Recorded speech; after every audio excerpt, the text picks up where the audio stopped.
नमस्कार।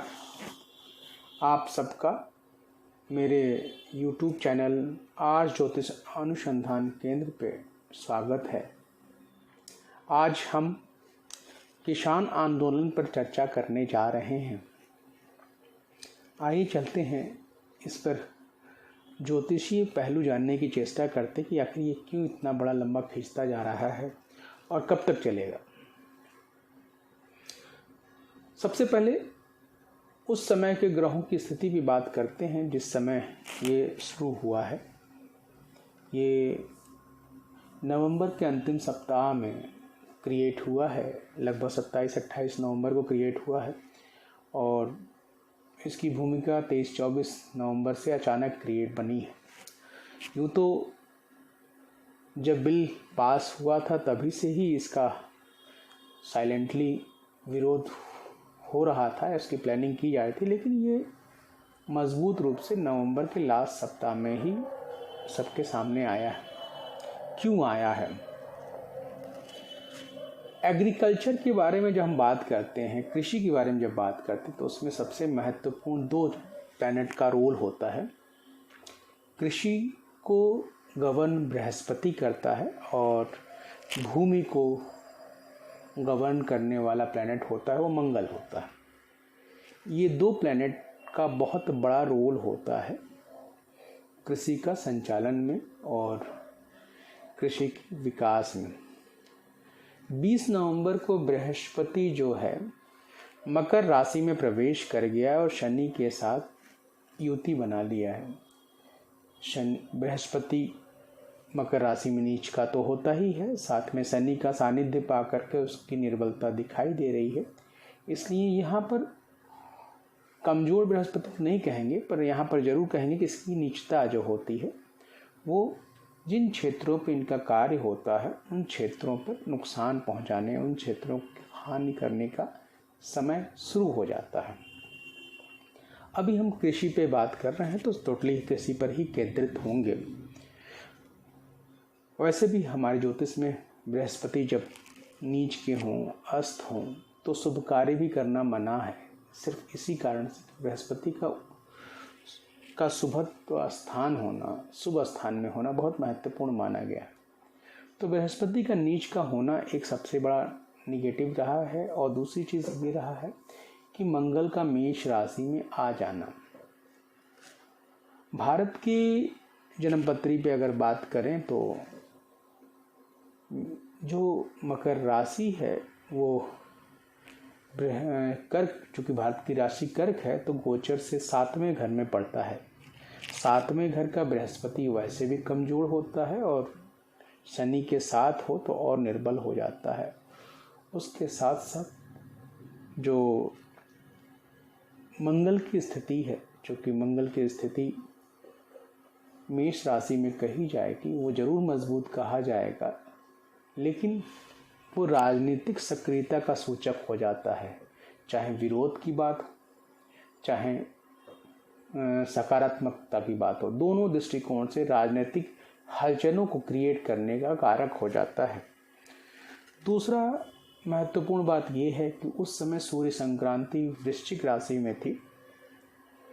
वृश्चिक राशि एक बड़ा ही ठंडा राशि होती है और ऐसे समय में जो कर्क राशि से पंचम भाव में सूर्य की स्थिति होती है और वो भी स्थिति कर्क राशि वालों के लिए सूर्य की स्थिति बड़ी अनुकूल तो नहीं कही जाएगी। और भारत के लग्न से अगर बात करें तो लग्न के आधार पर देखा जाए तो यहाँ मंगल 12वें हो जाएगा और सप्तम में सूर्य हो जाएगा। तो भूमि कारक मंगल 12वें होना और राजनीतिक कारक मंगल 12वें होना वो विरोध का सूचक हो जाता है, राजनीतिक उठापटक का सूचक हो जाता है। और दूसरी तरफ से 7वें घर में सूर्य का होना भी अच्छा नहीं माना। इन सभी दृष्टिकोणों से देखा जाए तो ये सारे आधार बन रहे, लेकिन सबसे मुख्य आधार जो है बृहस्पति का नीचस्थ होना। जैसे ही 20 नवंबर को बृहस्पति नीचस्थ 22 नवंबर को बृहस्पति की नीचस्थ पोजीशन, मतलब बृहस्पति की बृहस्पति और शनि की निचस्त पोजीशन में मजबूती आ गई, क्योंकि बृहस्पति जो है वो 7-8 नवंबर को मकर राशि में प्रवेश कर गया था और शनि जो है 22 नवंबर को मकर राशि में जब साथ हो गए, जब शनि और बृहस्पति एक साथ आए हैं तो इस विद्रोह का क्रिएशन कर दिए हैं। अब आइए बात करते हैं दूसरी दृष्टि से, भारत की जन्मपत्री के आधार पर बात करते हैं। भारत की जन्मपत्री के आधार पर देखा जाए तो इस साल की जो वर्ष कुंडली है भारत की, जो भारत का एक वर्ष कुंडली है वो है, भारत का 73वां वर्ष चल रहा है। वर्ष कुंडली जो है धनु लगन की है। उसमें सबसे महत्वपूर्ण बात क्या है कि उसमें जो मंगल नाम का ग्रह है वो चतुर्थ भाव में है और तृतीय भाव में शनि है। शनि का मंगल पर दृष्टि है और बृहस्पति लग्न में है, केतु के साथ पाया जा रहा है। यही कॉम्बिनेशन जो है वो भारत के लिए तो खराब चल ही रहा है। और सबसे बड़ी बात क्या है कि वर्ष कुंडली को बहुत ज़्यादा एक महत्वपूर्ण चीज़ पे ध्यान दिया जाए तो महत्वपूर्ण चीज़ ये है कि एकादशी शुक्र का राहु के साथ होना कोई न कोई ऐसी विद्रोह की स्थिति पैदा करता है जहां भारत को आर्थिक क्षति हो, नुकसान हो, जो भारत के विकास में अवरोध पैदा करे। तो ये भी एक समस्या दिखाई दे रही है। इसमें एक नेता बहुत तेज़ी से उभरे हैं जिनका नाम है राकेश टिकैत। राकेश टिकैत, बाकी बहुत से नेता इसमें हैं लेकिन सबके डिटेल नहीं मिल पा रहे हैं, इसलिए हम सब पे बात नहीं कर पाएंगे। लेकिन राकेश टिकैत का एक हॉरोस्कोप डिटेल मिला है जो काफ़ी हद तक सही लगता है। अगर उसको भी थोड़ा सा हम आकलन करने की कोशिश करें तो उनका 4 जून 1969 का जन्म है और वो पिछले 2016 से उनकी राजनीतिक सक्रियता बड़ा तेज़ी से हो रही है, उनको बहुत मजबूती मिलती चली जा रही है। देखा जाए तो वो कोई बहुत ऐसे शुरुआती दिनों में बहुत बुद्धिमान, बहुत तेज तर्रार नहीं रहे हैं, लेकिन उनका जो ग्रोथ है लेट लेवल पे बहुत तेज़ी से उनके अंदर परिवर्तन आ रहा है। 2016 के बाद उनका कॉन्फिडेंस बहुत बदला है, उनकी राजनीतिक सक्रियता बहुत बढ़ी है और ये साल उनके भाग्योदय का साल है जो उनकी छवि को बहुत बड़ा करता चला जा रहा है। अब रही बात ये कि अगर इन सारे समीकरणों को मिला लें, हाँ एक समीकरण और भी, जैसा कि मैंने पिछले वीडियो में बोला था और नरेंद्र मोदी के प्रेडिक्शन पे भी बोला था मैंने, जब ये लास्ट चुनाव हुआ था या उसके पहले 2016 में एक लेख मैंने प्रसारित किया था जिसमें नरेंद्र मोदी पर मैंने बहुत डिटेल में आकलन किया था, जिसमें मैंने पहले बता चुका हूँ कि 2022 सितंबर के बाद से नरेंद्र मोदी के विरोध के समय बहुत मजबूत होते दिखाई दे रहे हैं और 2024 का चुनाव में भाजपा के लिए या नरेंद्र मोदी की थोड़ी कठिनाइयों का समय होगा। हालांकि अभी विपक्ष में इतनी ताकत तो नहीं है, लेकिन फिर भी एक खराब पोजीशन का समीकरण बनता हुआ दिखाई दे रहा है, जिसका आधार इसी वर्ष से बनता दिखाई दे रहा है। अब रही बात विपक्ष में राहुल गांधी की बात करें तो राहुल गांधी के अंदर ऐसी कोई स्थिति कुंडलियों में नहीं दिखाई दे रही जो इस देश को लीड कर पाए। हाँ, लेकिन एक बहुत ही बड़ा परिवर्तन देखने को मिल रहा है। राहुल गांधी जैसे ही 53 वर्ष की अवस्था पूरा करेंगे, 53 वर्ष की अवस्था से लेकर के और तकरीबन 53 वर्ष की अवस्था से लगभग 57 वर्ष की अवस्था के बीच में उनके अंदर बहुत बड़ा भाग्य का सपोर्ट या भाग्य का परिवर्तन देखने को मिलेगा या उनको आकस्मिक एक्सपोजर मिलना शुरू हो जाएगा और इसका फ़ायदा उनको राजनीति में मिलेगा। कहीं ना कहीं कांग्रेस थोड़ी मजबूत होती नज़र आएगी, ये भी एक महत्वपूर्ण चीज़ नज़र आती दिखाई दे रही है और इन सब के समीकरण कहीं ना कहीं ये सब जोड़ते जा रहे हैं। अगर देखा जाए तो राहुल गांधी इस जून में 51 वर्ष के पूरे हो जाएंगे, 52वें वर्ष की तरफ जा रहे हैं और 2 साल बाद 53 वर्ष की अवस्था की तरफ, तो उनके समीकरण धीरे धीरे चीज़ें ठीक होती दिखाई दे रही हैं और उसी जगह पे हम लोग पहुंच रहे हैं। कहीं ना कहीं ये किसान आंदोलन का विद्रोह, पीछे शाहीन बाग वाला विद्रोह, कहीं ना कहीं कुछ न कुछ चीज़ें क्रिएट होती जा रही हैं, डायरेक्ट एक साइलेंट ढंग से एक बहुत बड़ा विद्रोह की स्थिति क्रिएट होती जा रही है, जो नरेंद्र मोदी के लिए खराब है कहा जाएगा, जो आगे भारतीय जनता पार्टी के लिए कठिनाइयों का सूचक बन रहा है।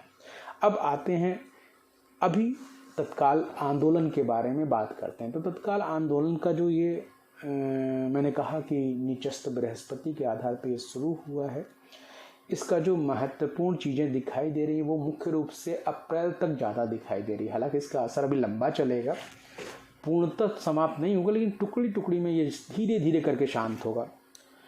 जब तक बृहस्पति का कुंभ राशि में प्रवेश, हालांकि अतिचारी होकर के कुंभ राशि में 5-6 अप्रैल के आसपास बृहस्पति कुंभ राशि में प्रवेश करेगा और पुनः अगस्त में वापस ये फिर से मकर राशि में आ जाएगा।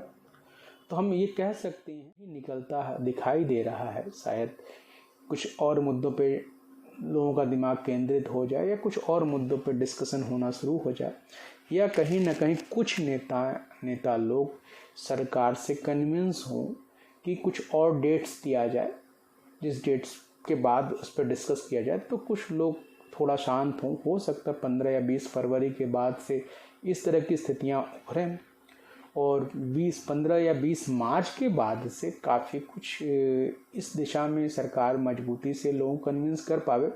लेकिन पूरी तरह से इस आंदोलन को ख़त्म करने की स्थिति नहीं दिखाई दे रही, कुछ दिनों को टालने की स्थिति दिखाई दे रही, कुछ दिनों को शांत करने की स्थिति दिखाई दे रही है। ऐसी ही स्थिति बनती दिखाई दे रही है।